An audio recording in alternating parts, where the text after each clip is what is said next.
Bien, así empezamos una edición más de Cara a Cara y nuestro invitado para analizar lo que ha pasado ahorita en el Congreso y lo que ha decidido también la Corte Suprema es el abogado penalista Carlos Caro Coria, quien está aquí con nosotros. Gracias por estar aquí. Buenas noches. ¿Qué tal? ¿Cómo le va? ¿Qué tal? Bueno, en principio, esto que se acaba de aprobar en el Congreso de la República, a la famosa ley que establece la ejecución humanitaria de la pena.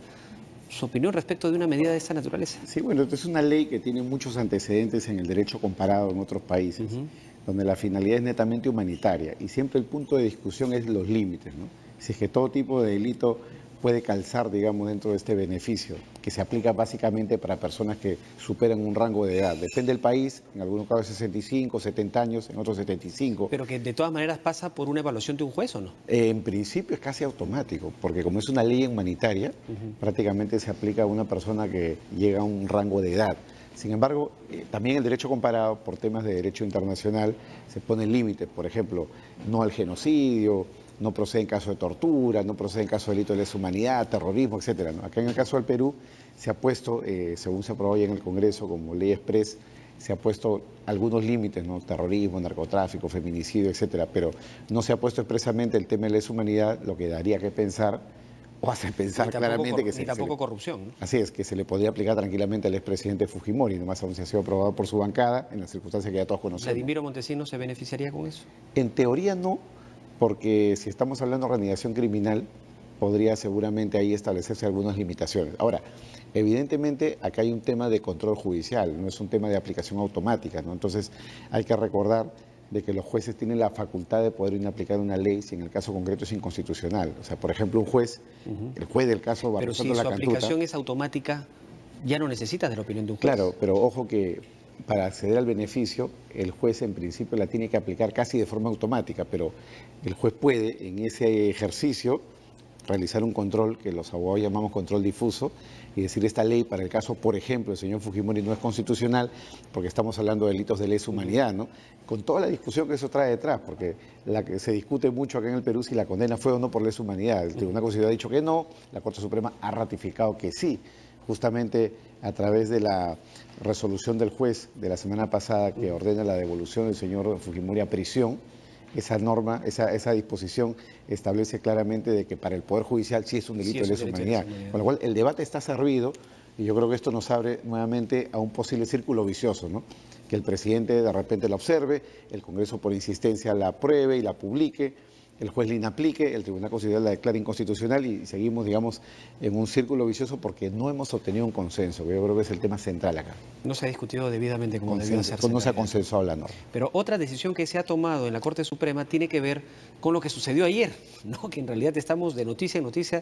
Es el mes de octubre un mes bastante singular por estas decisiones que están vinculados a varios procesos. En el caso de dos casaciones, dos recursos de casación que presentó Keiko Fujimori y su esposo y también el partido Fuerza Popular. La Corte Suprema ha dicho no, pueden seguir siendo investigados por bajo la ley de crimen organizado. ¿Cuál es la repercusión de esta medida? La repercusión es inmediata. ¿Por qué? Porque justamente el día de ayer la señora Fujimori ha sido apresada preliminarmente en aplicación de esta ley de crimen organizado. Por lo cual, el hecho de que la Corte Suprema haya ratificado el día de hoy de que la ley de crimen organizado es aplicable a su caso, significa entonces de que la investigación se puede dar bajo esos alcances, ¿no? Y para que el público entienda, cuando se califica un delito como delito de crimen organizado, entonces todo cambia, las reglas son más duras, la posibilidad de una prisión preventiva se eleva, la posibilidad de impedimento de salida se eleva, el plazo de la investigación puede ser hasta 36 meses e incluso una prisión preventiva podría llegar a 36 meses. Entonces la Corte Suprema ha dicho, se aplica la ley de crimen organizado, la señora Fujimori puede seguir siendo investigada y en consecuencia eso va a reforzar mucho la actividad del fiscal. El fiscal está empoderado en este momento por la Corte Suprema y de acá a 10 días lo que seguramente va a pasar, y pronostico conforme a mi experiencia como abogado, es que le van a pedir la prisión preventiva con los nuevos colaboradores eficaces, porque de estos 15 o 18 que están presos en este momento, algunos se acogerán a la colaboración eficaz. Con toda esa nueva información, el fiscal Pérez Gómez tal vez vaya a pedir la prisión preventiva de acá a 10 días, bueno, ya 9 días, por 18 o 36 meses. El juez, que es el juez Concesión Carguancho, que ya todos lo conocemos, es un juez muy pro cárcel. Ahora, pero acá vale la pena hacer una precisión. Estos dos casos que han entrado en casación No son los mismos por los que ha tomado la decisión el juez Carguancho. O sea, estamos hablando de 3 procesos vinculados, ¿sí?, a un financiamiento indebido y lavado de activos, como es el caso que se ha visto hoy en la Corte Suprema, ¿no? Es decir, Claro. estamos hablando de 3 situaciones distintas. Sí, porque estamos hablando del caso de cócteles, el caso de aumentar 500 a Keiko, y estamos hablando del último caso que tiene que ver con el tema de los cuellos blancos, donde se habría mencionado a la señora Fujimori. Y hay otro que tiene que ver con la compra de lotes de terreno en Chilca por Mark Vito también, ¿no? Claro, Ese es ya el caso otro específico caso, ¿no?, del esposo. de lavado de activos, ¿no? Exactamente. Ahora, ¿qué es lo que sucede, no? Que los fiscales, y esto es algo que se tiene que dejar en claro, los fiscales, conforme al nuevo Código Procesal Penal, tienen la posibilidad de generar algo que se llama la prueba trasladada. Es decir, las pruebas actuadas en un proceso no son compartimentos estancos, sino pueden comunicarse con ciertas garantías. Puedo sacar fotocopias de un expediente, trasladar esas pruebas para el nuevo expediente, y en la medida que se lo comunique a las partes ya haya derecho de defensa para que haya contradicción, ¿no? Entonces, eso es algo que puede haber. Y en definitiva, el hecho de que la Corte Suprema haya destacado que en un caso concreto la señora Fujimori formaría parte, digamos, o se le podría aplicar esta ley de crimen organizado, eso va a tener un impacto hacia abajo para todos los procesos que ella tenga en este momento, aunque formalmente sean procesos completamente distintos. Lo decidido por la Corte Suprema es Va a como, tener digamos, injerencia directa. es como una lluvia que De le llueve a todos los casos. Ahora, estamos hablando de 3 procesos entonces. Exactamente, tres procesos de momento conocidos. El motivo de la prisión que se le ha dado ayer se vence en todo caso esta detención preventiva En 9 días. en 9 días, ¿de acuerdo? Y ahí el fiscal tendrá que hacer sus alegatos pertinentes como señalas, ¿no? De repente pedir una prisión preventiva, ¿no?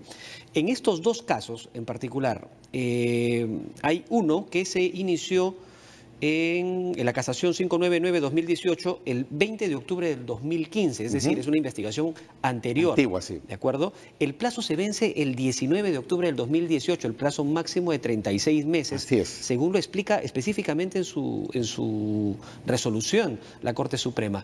¿Qué significa esto? ¿Qué es lo que, digamos, llega el 19 de octubre y el fiscal está obligado a pronunciarse? Claro. A ver, vamos a explicar esta parte, ¿no? El proceso penal, conforme al nuevo código que se aplica para este caso, tiene en esta etapa de investigación 2 momentos. La llamada investigación preliminar, que puede durar hasta el 19 de octubre, y a partir de ahí la preparatoria. Es decir, todo está servido para que se conecte temporalmente. En este momento el fiscal, cuando se le venzan los 9 días que le quedan de la detención preliminar, puede decir: señora Fujimori, yo le he investigado a usted ya por 36 meses, a partir de este momento vamos a entrar a la preparatoria. La preparatoria significa, para que el público entienda, un tema de imputación de cargos. Es decir, ya le tiene que decir el fiscal qué delito específicamente ha cometido, qué artículo de la ley, qué párrafo, qué verbo, qué palabra, qué punto y qué coma, y decirle de qué manera lo ha cometido, circunstancia de tiempo, modo y lugar, en qué fecha, a través de qué transferencias se ha realizado los lavados de activos. Demostrar algunos elementos de prueba, ¿no? Evidentemente, ¿no? Y en ese conjunto, en ese momento en que pasa la preparatoria, puede pedir a la vez la prisión preventiva, con lo cual se abre ya la segunda etapa, que es la etapa de investigación ya no preliminar, sino preparatoria. Muy bien, que puede sumar un periodo adicional, incluso según interpretaciones de algunos jueces, 36 meses más, con lo cual la señora Fujimori, en teoría, para algunos jueces podría ser investigada incluso hasta 72 meses, con una discusión profunda en relación a si esto viola el plazo razonable de una investigación. El 19 de octubre se le vence el plazo al fiscal para, además, hacer esta sustentación en una audiencia pública. Así es, porque tiene que pedir la prisión preventiva. Si la pidiera en una audiencia pública, presenta un escrito ante el juez cita a audiencia pública de inmediato, antes de que cesen los 10 días, y en esa audiencia pública se debatirán los argumentos que, en el caso concreto de la señora Fujimori, creo que el fiscal tiene mucha fuerza en la parte probatoria, porque hay muchos elementos de cargo que se han copiado, pero creo que el punto de discusión va a ser el tema de si corresponde la prisión, porque ella tiene un arraigo o no. Hay que recordar, para que el público entienda, que para una prisión preventiva, que es la excepción, la regla es estar en libertad,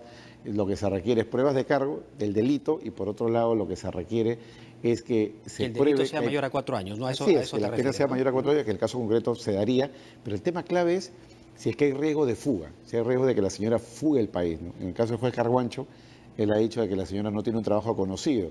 Parece que sí lo tiene, porque hay una planilla de Fuerza Popular, ella tiene hijos, tiene esposo, tiene negocios acá en el Perú, de manera que en principio Ahora, su arraigo estaría, digamos, sustentado, pero eso es lo que se va a debatir precisamente. pero hay antecedentes en respecto de algunos familiares que, por ejemplo, hasta ahora están prófugos. Ujú. Es decir, eso se puede tomar también en consideración como un elemento que podría ser un indicio o una posible riesgo de fuga para Y su caso. de hecho el fiscal lo ha mencionado, ¿no? Cuando el fiscal pide la prisión preliminar, el fiscal dijo de que sus familiares habían estado prófugos, incluyendo su padre, y también ha dicho de que el esposo tiene nacionalidad extranjera, con lo cual también sería un motivo para la fuga. Pero hay que recordar que en el derecho penal la responsabilidad es totalmente individual, ¿no? Lo que haga mi hermano, mi papá, mi familiar, le impacta a él, no me puede impactar a mí, no hay responsabilidad por transferencia. Ahora, digamos, hubo obstaculización de la justicia. ¿Eso también se toma como una alternativa para validar una prisión preventiva o son dos cosas que tienen que darse necesariamente? No, de hecho, el fiscal ha alegado de que ha habido obstaculización a la justicia porque dice el fiscal, tema que se va a debatir ahora, es que la señora Fujimori había tratado de obstaculizar el allanamiento al Partido de Fuerza Popular. Se había opuesto, había puesto resistencia, no habría asistido a las citaciones de la Fiscalía. Claro, lo que pasa es que esta detención preliminar, que ayer ha sido sorpresiva para todos, lo ha sido porque se ha dado sin audiencia. La regla del proceso es que una detención preliminar de hasta 10 días es en secreto, entonces, y se ejecuta rápidamente, pero puede durar solo hasta 10 días. Pero ahora viene, digamos, el momento central, sustentación. Entonces, ahora sí se va a debatir si efectivamente la señora puso resistencia o no, asistió o no a las citaciones. Bien, te agradecemos mucho, Carlos, por esta conversación. Gracias por ilustrarnos en este tema que en los próximos días va a dar mucho que hablar todavía. Muchísimas gracias por la invitación. Carlos Caro Coria, abogado penalista, ha estado conversando con nosotros. Hacemos una breve pausa y volvemos con más aquí en Cara a Cara.